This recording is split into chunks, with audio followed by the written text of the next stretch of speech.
Good evening, everyone. How are you? Good. I want to welcome you to the Common Cause New York Annual Awards Dinner. I'm your host tonight.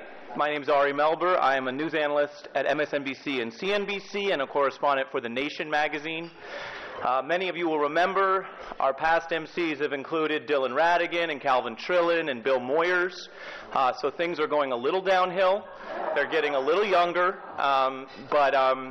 but that's all part of the decline of democracy in the United States, and that's something you know a lot about. I want to open with just one idea, and then we will move forward into a great set of speakers and some videos and other programs. There was an old saying about Mayor Richard Daley, although it actually applies to most politicians. They would say the thing about Daley is he's always there when he needs you. And I think a lot of politics, as we know, is like that. It's transactional. People pop up when they need you. I think Common Cause aims for something a little different. Common Cause tries to be there when democracy needs it. And I think that's especially important right now because we're sort of living through a paradox in our civic affairs. On the one hand, participation right now is very high. Voter turnout last November was 58%. That's higher than every presidential election since 1972. We live in a country where most Americans have the right to vote. That is a relatively new feature in this country, although sometimes under attack. And now we have novel technology that offers new ways for people to participate. One example out of people who use social media, 66% posted political content or wrote their own political commentary on social media during the last election cycle, according to Pew. That's a fairly massive change in the way people, especially young people, participate. But on the other side of this paradox, as I would call it, democracy itself is actually quite low. In the Senate, we have the filibuster, which is frozen. Most legislation, all major bills, as you all know, are now subject essentially to a supermajority requirement. In House races around the country, we have gerrymandering and other tactics that have really constricted any notion of a competitive general election campaign. You can see that stat in a lot of different ways.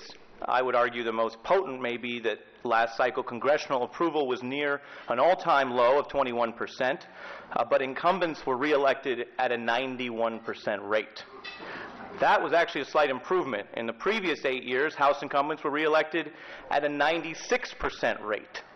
The only people who think that makes sense, or that's the right rate, are in Congress.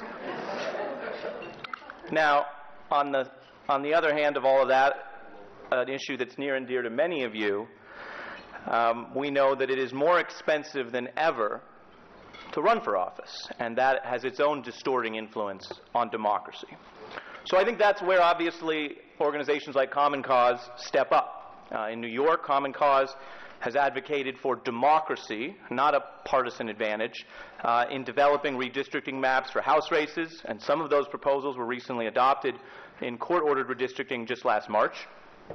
Common Cause has worked with engineers at a recent tech conference to lead an effort to build an app. You know when they say there's an app for that? It's like a thing on the phone. Some of you know what I'm talking about. It's always important to insult the audience, then butter it up. But their app worked, and it helped expose and report voter irregularities in New York. As the New York Times reported, it was a local tool that enabled voters to immediately expose delays, harassment, and intimidation for a live response. And that effort, of course, fortified Common Cause's long-standing voter hotline, landlines, a very big thing. Common Cause is also a key member of the Fair Elections Coalition, which is pushing for campaign finance reform right now at a state level, trying to take some of what New York City's done and make that work across the state. And many of you know Governor Cuomo just on Friday held a sort of a conference call meeting with that coalition and a lot of activists around the state. And then at the national level, Common Cause is basically taking the filibuster to court. Bob Edgar has been involved in this lawsuit that argues that a small group of senators have gradually transformed the legislative branch from a democratic institution into a body totally frozen by a minority veto. He's not even talking about a Rand Paul filibuster, which you can hear out loud. He's talking about the literally hundreds of other ones and the record-breaking cloture votes that have stymied a lot of legislation, a lot of it under this president. So I think those efforts form a broad agenda. We're going to have a lot of people up here who can talk about them with even more primary experience than I can. But what they say to me is that there's really one overarching goal here, which is taking our participation and making sure it actually matters so that our democracy actually works. And I could go on about that, but we have a few more ideas we want to put between you and your dinner. And as you know, that's a main feature of these kind of events. So I will leave it there.